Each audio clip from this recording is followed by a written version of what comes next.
उसका एडमिशन भी नर्सरी में जल्दी से हो गया और वो लिखना और ड्रॉ करना सीखने लगा। आरव को ड्राइंग करना बहुत पसंद था, इसलिए वो हर समय अपने हाथ में क्रेयॉन्स लिए इधर उधर दौड़ता रहता था। ऐसे ही एक दिन सुरभि और आरव घर में अकेले थे। सुरभि टीवी देख रही थी और आरव ड्राइंग कर रहा था।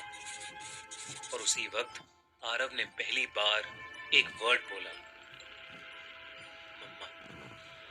सुरभि के कानों में जैसे ही आवाज पड़ी, वो खुशी के मारे आरव के पास आकर बैठ गई।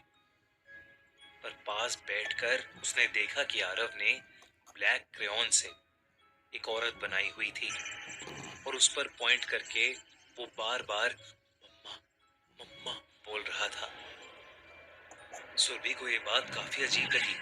फिर उसने आरव की बाकी ड्राइंग्स पर ध्यान दिया तो वो पहली वाली ड्राइंग से भी ज्यादा खतरनाक थी। काले और ब्लू क्रेयॉन से उसने एक जंगल बनाया हुआ था और उस जंगल की एक पहाड़ी पर एक डरावनी सी दिखने वाली औरत एक आग की आहुति के सामने बैठी थी और उसके आसपास इंसानी खोपड़ियां पड़ी हुई थीं। सुरभि ये सब देखकर थोड़ा घबरा गई। उसने आरव के हाथ से क्रेयॉन छीन लिया और आरव को अंदर ले जाने लगी। लेकिन आरव में अचानक एक अजीब सी शक्ति आ गई। सुरभि उसे हिला भी नहीं पा रही थी। सुरभि ने आरव के कंधे पर हाथ रखा तो आरव एकदम से पलटा और जानवर की तरह अपनी मां पर ही टूट पड़ा। आरव की दोनों आंखें बिल्कुल काली हो चुकी थीं और उसके दांत अजीब से नुकीले हो गए थे।